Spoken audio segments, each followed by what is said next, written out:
I'm going to tell you a story, my story, and it's all about dreams, love, and one heck of a roller coaster ride with my mother-in-law.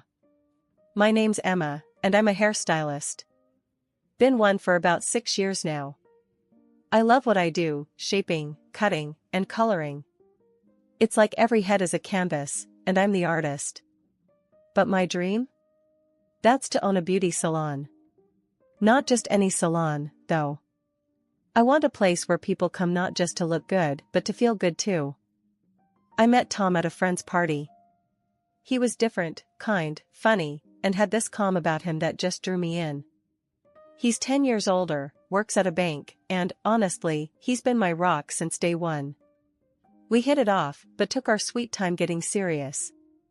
Marriage wasn't a race for us, it was more about enjoying the journey together. Before we tied the knot, I got to meet his parents. His dad was a gem, easy to talk to, and always had interesting stories. But his mom, Linda? That's a whole different story. From the get-go, I could tell she wasn't keen on me. I tried, though, really tried to get on her good side. One day, after a particularly long day at the salon, I came home to Tom. I needed to vent, and he was always my sounding board. Tom, your mom's driving me nuts. Every visit turns into a lecture on how I'm supposedly neglecting you for my career. Tom, bless him, took my hand and said, Emma, love, I've told her to cut it out. You and your dreams are just as important as anything else. If she can't see that, it's her problem, not ours. His words were a bomb, but it didn't change the fact that Linda was relentless. It was like she had a playbook on how to be the mother-in-law from hell. But here's the thing, I wasn't about to let her dictate how I live my life or how Tom and I run our future marriage. This was our journey, and I was determined to make my dream a reality, Linda's approval or not. The salon was busy one afternoon, the buzz of dryers and chatter filling the air, when my phone buzzed. It was Tom. Hey, babe, how's the day going? Swamped. You know how it is before the weekend. What's up? Just checking in. Mom called again. Wants us over for dinner this Sunday. I sighed, already dreading it. Can't wait, I replied, the sarcasm heavy in my voice. Tom chuckled. Hang in there. It's just a dinner. And who knows? Maybe this time will be different. Yeah, and maybe I'll become a blonde overnight, I quipped. We both laughed, but deep down, I knew what I was up against. Linda had made it clear she wasn't my biggest fan. But this was my life, and I was not about to let anyone, not even my future mother-in-law, stand in the way of my dreams. Our wedding day was something out of a fairy tale, minus the magic and with a touch of real-life drama, courtesy of Linda, my mother-in-law. Tom and I decided on a simple ceremony. Nothing too fancy, just close friends and family, good food, and great music. We wanted it to be a celebration of us, our love, and the life we were about to start together. In the weeks leading up to the wedding, the stress was real. Between dress fittings, menu tastings, and making sure everything was just perfect, I barely had time to breathe. Tom was a rock, dealing with most of the logistics and doing his best to keep me sane. One evening, we were finalizing the guest list when Linda called. Tom answered, and I could tell by the way his face dropped that the conversation was going south fast. Yeah, Mom, Emma's here. We're just going over the guest list. What's up? Tom's tone was patient, but I saw his jaw clench. Linda's voice was a tinny squawk from the phone. I couldn't make out the words, but the tone was unmistakable. Tom sighed, rubbing his forehead. Mom, we've talked about this. Emma's friends are her choice. Yes, even Jessie. No, I don't think it's inappropriate. Look, we want everyone we love there, okay? I bit my lip, knowing Jessie's inclusion was a sticking point. Jessie had been my best friend since high school, known for her, let's say, colorful personality and even more colorful language. Linda had met her once and declared her unfit for polite company. Tom hung up, pinching the bridge of his nose. She's on about Jessie again. thinks it'll be a disaster to have her at the wedding. I rolled my eyes. Because Jesse's going to start a mosh pit during the vows, right? Tom cracked a smile. You know, that might liven things up a bit. The wedding day arrived, and it was beautiful. The ceremony went off without a hitch. Jessie behaved herself, mostly, and everyone had a blast. But at the reception, Linda couldn't resist stirring the pot. She cornered me while Tom was off greeting relatives. Emma, dear, I must say, everything is quite nice. Though I'm surprised you went with such an eclectic mix of guests. I forced a smile, trying to keep the peace. We wanted everyone important to us here, Linda. It means a lot that they could all come. Linda hummed, eyeing Jessie, who was tearing up the dance floor. Yes, well, I suppose it's too late to change anything now. Just remember, dear, you're a part of our family now. It's important to maintain a certain standard. The warning was clear, and I nodded, excusing myself as politely as I could. Tom found me a few moments later, his brow furrowed. Everything okay? You look like you just went 10 rounds with a blender. I sighed, leaning into his side. Your mom. She's just a lot. Tom kissed the top of my head, wrapping an arm around my waist. I know. But hey, we're married now. It's you and me against the world, remember? I smiled, the tension easing a bit. Yeah. You and me. The rest of the night went smoothly, and despite Linda's best efforts, nothing could dampen our spirits. We danced, laughed, and celebrated our love surrounded by those who mattered most. A couple of months into our marriage, I figured it was time to extend an olive branch to Linda. Despite the wedding drama, I wanted to make peace, or at least try. I decided to bake a pie, apple, Linda's favorite, or so Tom claimed. I'm no chef, but I can follow a recipe like a champ when I put my mind to it. The kitchen was a disaster by the time I finished, flour everywhere, apple peels on the floor, but the pie? It looked pretty darn good, if I do say so myself. Tom wandered in, eyebrows raised at the mess. Babe, did a flour bomb go off in here? I laughed, wiping my hands on a dish towel. Very funny. I made a pie for your mom. Thought it might be nice to, try to get on her good side. Tom looked surprised, then touched. Emma, that's really nice of you. But are you sure? She can be, well, I shrugged, a bit nervous, but determined. Yeah, I know. But I gotta try, right? So, we set off to Linda's with the pie in tow. I was anxious, rehearsing what to say in my head. We rang the doorbell, and Linda answered, her expression neutral until she saw the pie. Her eyes narrowed slightly. Emma, Tom, what a surprise. And what's this? I held out the pie, trying to sound confident. I made you a pie, Linda. Apple, your favorite. We sat in the living room, the pie on the coffee table between us, an unspoken battleground. Linda finally spoke, her voice cool. It was very thoughtful of you, Emma. I must say, I'm surprised. You finding the time to bake, what with all your work. Her tone had that familiar sting, but I was determined to keep things light. Yeah, well, I wanted to do something nice. Thought it might be a good way to, spend some time together. Linda nodded, but there was a skepticism in her eyes that made my stomach twist. She excused herself to get plates and came back with a knife. She cut into the pie and paused. Then, without a word, she scooped up the pie and dumped it in the trash. My mouth fell open, shock and anger battling for dominance. Tom stood up, his voice tight. Mom, what the hell? Linda faced us, her expression cold. That pie was spoiled. I could smell it. We don't eat spoiled food in this house. I was speechless, the effort and hope I'd put into that pie trashed in seconds. Tom was furious, his usual calm demeanor gone. Emma made that for you. At least you could have pretended to appreciate it. Linda's eyes flashed. I will not pretend for the sake of politeness. It's better to be honest. Emma, I appreciate the gesture, but let's not pretend this changes anything. I stood, my hands shaking. You know what, Linda? I tried. God knows why, but I tried. Come on, Tom. Let's go. Tom didn't hesitate, following me out the door, leaving Linda standing in her pristine, cold living room. The car ride home was silent at first, both of us simmering with anger and hurt. Finally, Tom broke the silence. Emma, I'm so sorry. I had no idea she'd. I cut him off, my voice weary. It's not your fault. I thought maybe we could start over. Guess I was wrong.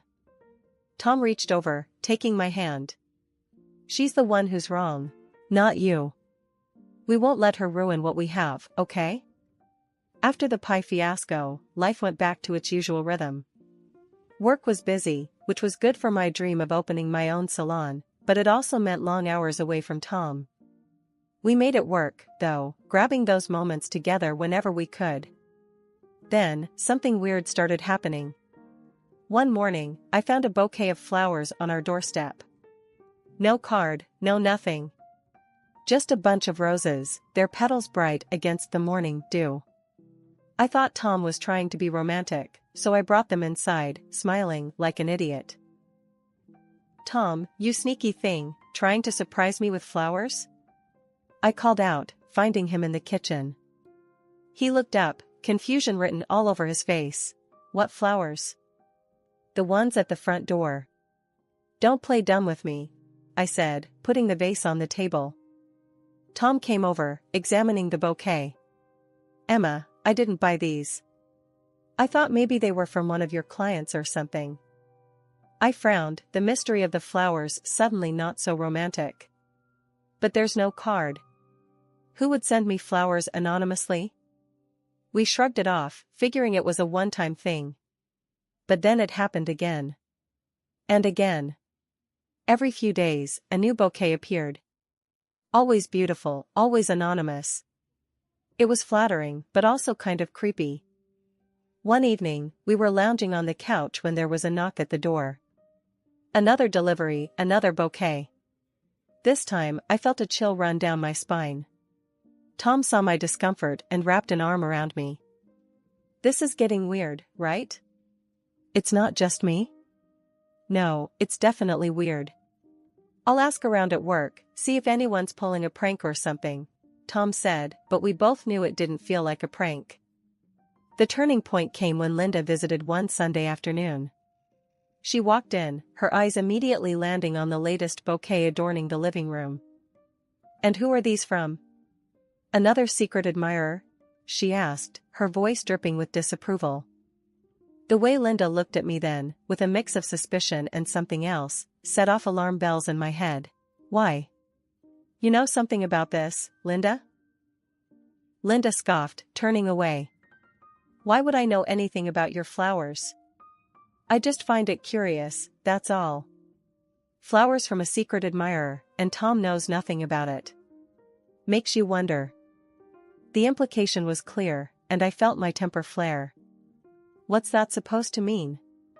You think I'm, what? Cheating on Tom? With who, the florist? Tom stood up, placing himself between me and his mother. Okay, that's enough. Emma's not cheating, and these flowers are just some weird thing we're trying to figure out. Let's not turn this into something it's not. Linda huffed, clearly not convinced. Well, I just think it's very odd. In my day, if a woman received flowers from another man, it meant something. But what do I know?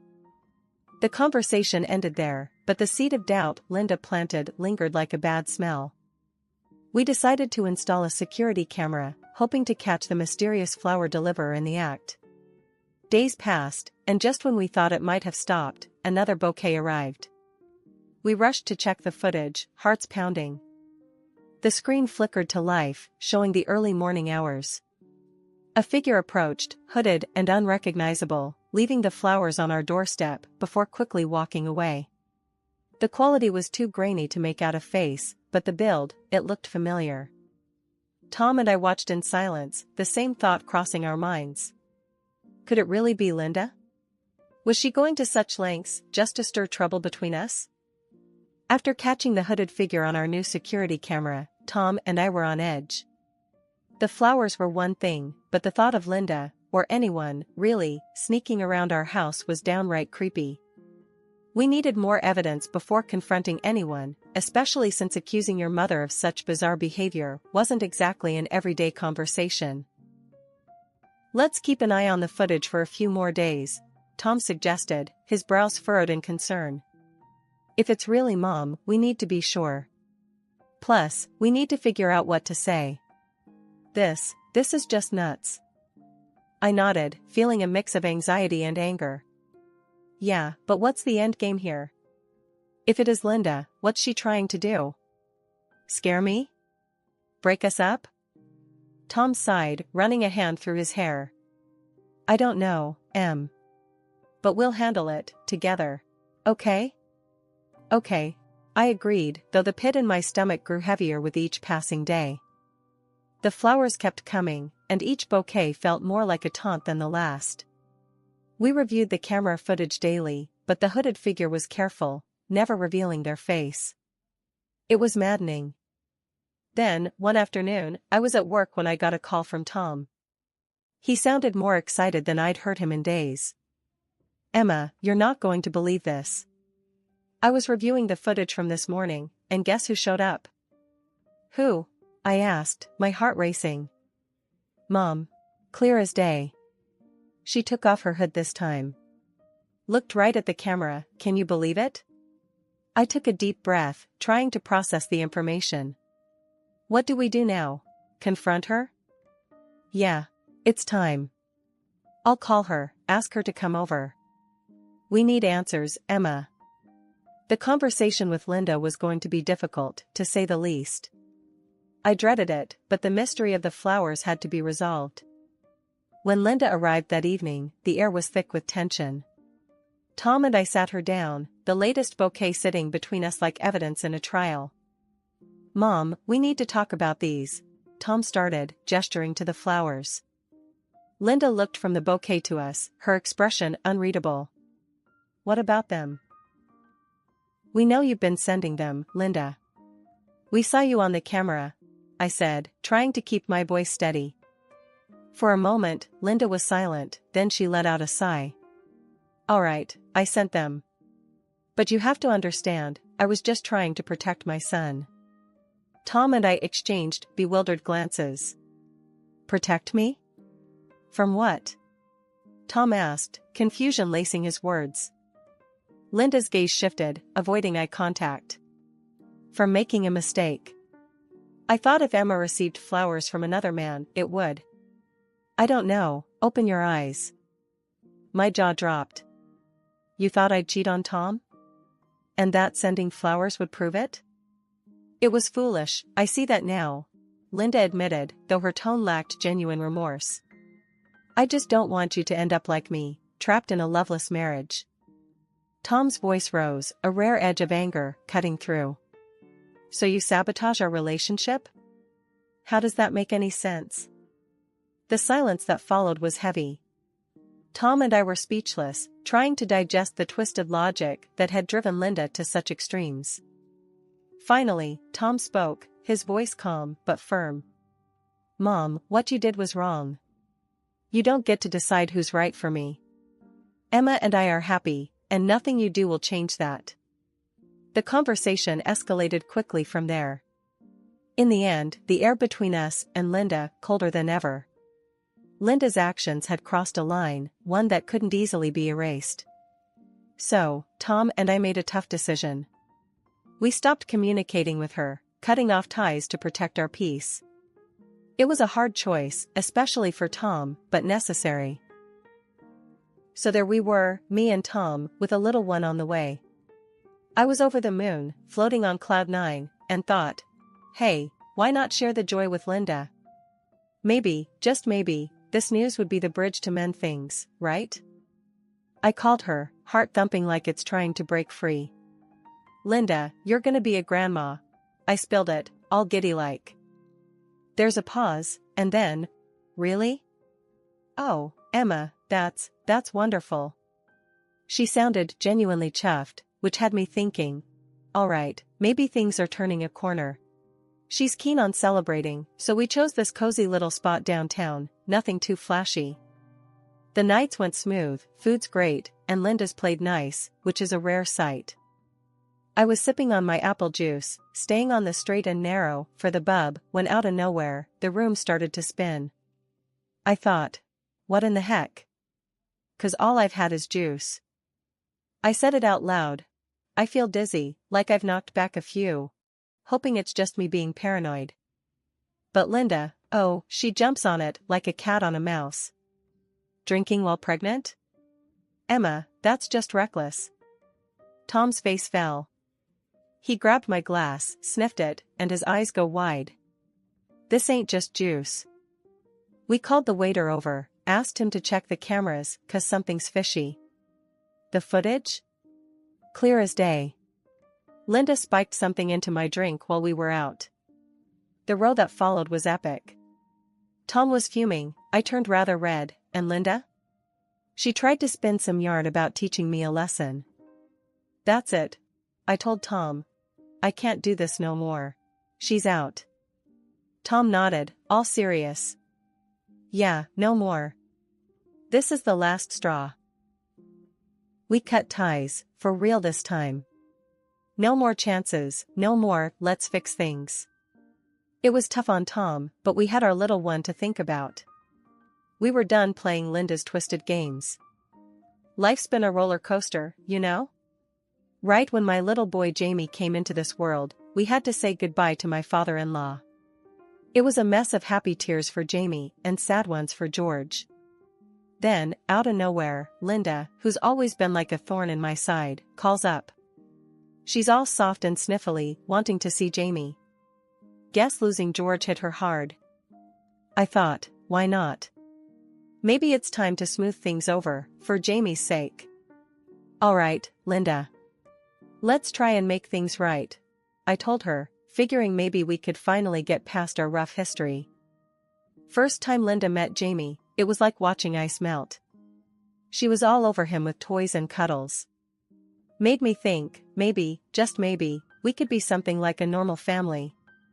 She even asked to see Jamie more often, and I said yes, hoping for the best. But man, was I wrong. A few weeks down the line, I'm out with Jamie, and we bump into Linda. Figured I'd dash into a store real quick and asked her to watch Jamie. Came back, and my heart just dropped. No Linda, no Jamie, no nothing. Panic hit me like a truck. I tried calling her, no answer. I called Tom, nearly choking on my words. Tom, she's gone. Took Jamie. I just can't find them. Tom was all calm and business. Hang tight, Emma. I'm coming. Get the cops over, now. Before I could even think straight, Linda's back, minus Jamie. She hits me with, you ain't fit to be a mom. I gave him to someone better. My world stopped. But then the cops showed, thanks to someone who saw the whole mess. They got Linda spewing nonsense and blaming me for everything under the sun. Turns out, Jamie was just a couple yards over, safe and sound. Relief washed over me, but so did anger. The cops took Linda away, and when Tom showed up, we just held on to Jamie like he was our lifeline. After all that, it was clear as day, we had to cut Linda out for good. No more chances. It hurt, sure, especially for Tom, but we had Jamie to think about. After all the chaos, it was clear Linda needed help, more than we could give. Her actions, especially with Jamie, were way off, scaring the life out of us. So, me and Tom pushed hard for her to get checked out by professionals. It wasn't easy, convincing her or ourselves, but we knew it was the only way forward. The doctors did their thing, and the verdict came back, Linda was struggling with some serious mental health issues. Hearing it was a mixed bag of relief and sadness. Relief because, finally, there was an explanation for all the madness, and sadness, because, well, it was Linda at the end of the day. They recommended a place where she could get the right treatment, a spot where she'd be looked after properly. It was tough, seeing her go there, but it gave us a bit of peace, knowing she was in good hands. With Linda getting help, things took another unexpected turn. Turns out, she received an inheritance from her late husband, and with her not being able to handle her affairs, it all went to Tom. "Emma, we can use this to do something good, something right. What about your dream, the salon you've always wanted?" he said, his eyes all lit up with the idea. We found a spot, not too big, cozy-like, and started the ball rolling on setting up the salon. It was hard work, picking out everything from the chairs to the mirrors, but man, was it exciting. We named it New Beginnings, because that's what it was for us. A fresh start, a chance to build new memories, to leave the past where it belonged. Tom joked that we should have called it From Chaos Comes Beauty, but New Beginnings stuck. Looking back, it's crazy to think how far we've come. From the brink of falling apart to standing strong, together, with a future we're building with our own hands. Linda's situation, as tough as it was, led us here, to this moment of peace and promise.